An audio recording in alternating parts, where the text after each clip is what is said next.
예수님께서 저주를 다 짊어지시고 죽으셔서 이 저주를 복으로 바꾸신 줄을 믿으시기 바랍니다. 그 다음에 세 번째, 오늘 본문의 말씀 보니까 그가 채찍에 맞음으로 우리가 어떻게 됐대요? 나음을 입었다 그래요. 질병이 우리가 죄 때문에 우리에게 온 것이 질병이거든요. 그 다음에 네 번째가 이제 내일 할 건데요. 가난이 우리에게 들어갔어요. 그런데 가난을 예수님은 우리에게 부요로 바꾸셨어요. 그 다음에 다섯 번째, 정신적인 그 고통이 우리에게 들어갔는데 이것을 기쁨으로 하나님은 바꿔놓으셨어요. 아멘. 오늘 본문의 말씀 보니까 예수님께서 채찍에 맞으셨대요. 이 채찍이 이거 맞나요? 맞아요. 맞아요? 네. 여러분이 맞는다 맞는 거죠? 채찍에 맞으심으로 우리가 나음을 입었다 이렇게 말씀합니다. 나았다 이렇게 말씀합니다. 예수님께서 이 땅에 오셔서 많은 사역들을 하셨거든요. 마귀도 멸하러 오셨고, 그 다음에 병든 자를 고치셨고, 가난한 자를 부욕해도 하셨고, 저주를 끊어놓으셨고, 그 다음에 저 사망을 생명으로 바꾸시기도 하셨고. 근데 누가복음 4장 1절 이하에 가서 보게 되면 예수님께서 이 사역의 시작을 보이시거든요. 사역을 하시는데 먼저 40일을 금식을 하시더라고요. 그죠? 40일을 금식하시고 마귀에게 시험을 받으시거든요. 그러니까 40일을 금식하시고 누가복음 4장 1절에 보면은 성령이 충만하셔요. 성령이 충만하셔서 성령에 이끌리시어 마귀의 시험을 받으셨다 그래요. 마귀의 시험을 받으셨다 그래요. 제가 첫날에 말씀드린 것 중에 하나가 창세기 2장 15절 이하에 하나님께서 아담을 지으시고 에덴 동산으로 이끌어 가십니다. 에덴 동산으로 이끌어 가셔서 그곳에서 하나님께서 아담에게 하신 말씀이 뭐냐면은, 아담아, 너는 이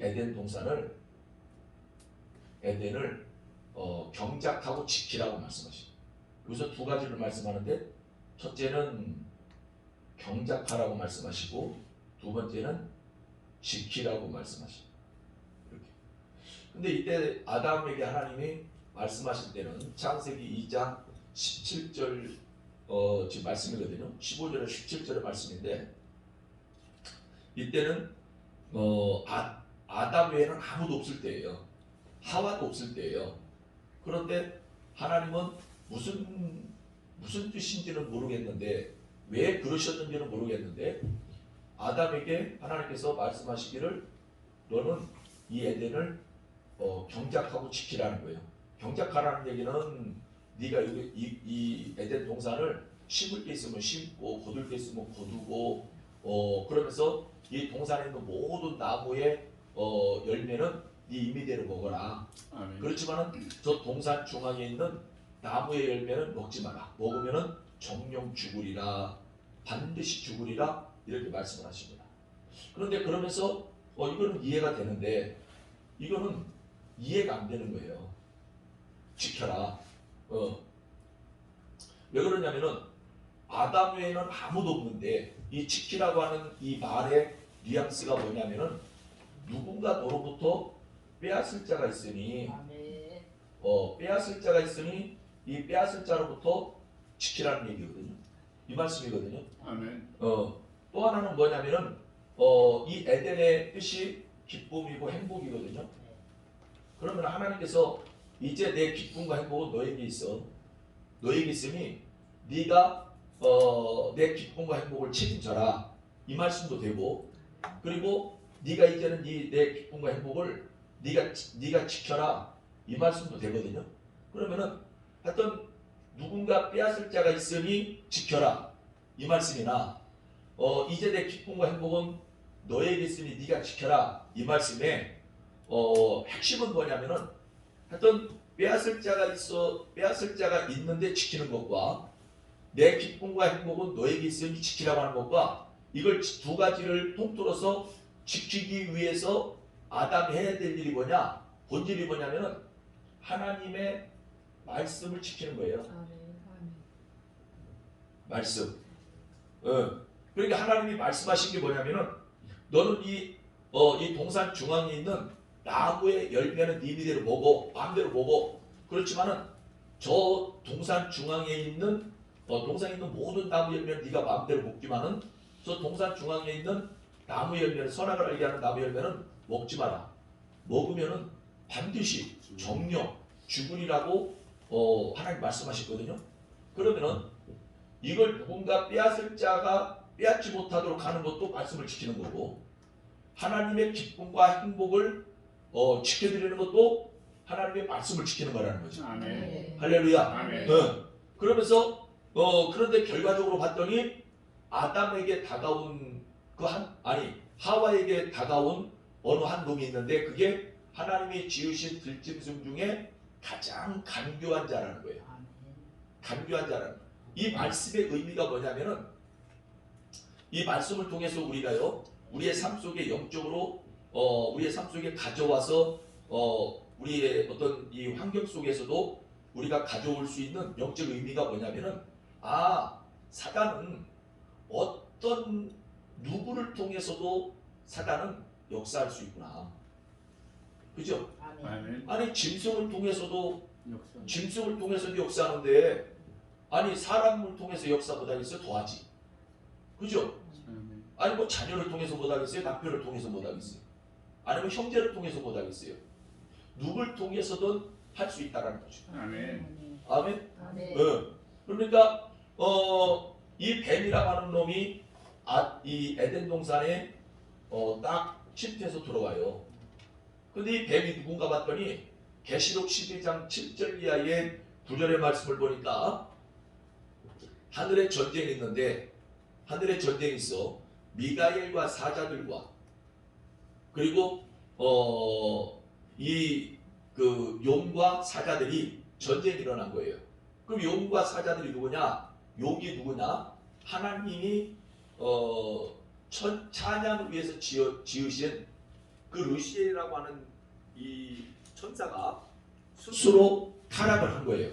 그래가지고 이 루시엘을 따라다니던 그 추종하던 그 천사들이 같이 거기 합류해가지고 쿠데타를 일으켰다가 미가엘 천사장에게 그 사자들에게 이제 전쟁이 져가지고 하늘에 있을 곳이 없어 땅으로 내어 쫓기니 이렇게 말씀합니다. 그러니까 하늘에서 더 이상 있을 곳이 없으니까 땅으로 내어 쫓긴 거예요. 그 땅으로 내어 쫓겼는데 그 땅이 어디냐? 바로 이곳이란 말이에요. 우리가 살고 있는 집이 땅이라는 얘기예요. 아멘. 그러니까 아담은 이걸 알아요, 몰라요?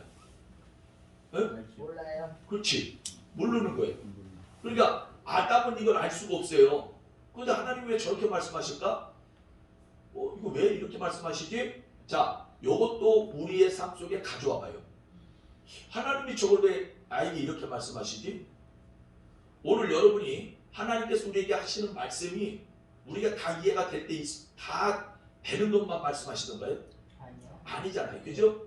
이해가 안 되는 걸 우리에게 말씀하시거든요. 아멘. 그리고 야, 어떻게 나한테 이런 일이 있을 수 있어? 라고 하는 것을 우리에게 말씀하실 때도 있어요. 저도요, 신학을 시작을 하면서 저도 이제 기도원에서 제가 훈련을 받았는데 제가 섬겼던 그 기도원의 원장님이 저한테 또 기도를 많이 시키셨어요. 정말로 기도 많이 시키셨어요. 내 말대로 할 거요? 예. 그랬더니 그러면 내일부터 아침에 10시부터 올라와가지고 12시 반까지 점심 먹을 때까지 기도하시오? 예. 그리고 며칠 기도했어요. 그리고 나서 원장님 내일 뵙겠습니다 하고 인사하고 가려고 했더니 어디 가시오? 그래요. 집에 가는데요. 집에 가서 뭐 할 일이 있시오? 없어요. 그럼 뭘 내려가 기도는 하지. 예? 하기 싫으면 내려가고 이거 내려가지 말라는 것도 더 무서운 거예요. 이거는. 그러더니 말 나온 김에 2시부터 5시까지 기도해. 아, 예, 알겠습니다. 그러고 나서 이제 또 아침에 올라와서 10시부터 12시 반까지 기도하고 그 다음에 점심 먹고 좀 쉬었다가 2시부터 5시까지 또 기도하는 거예요. 나구리 집사람 둘이 올라와가지고.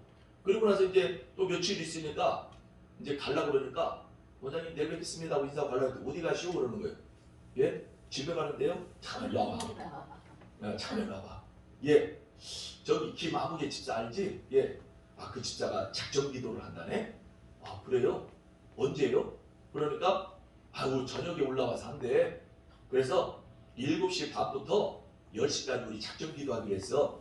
집사님도 할 거지?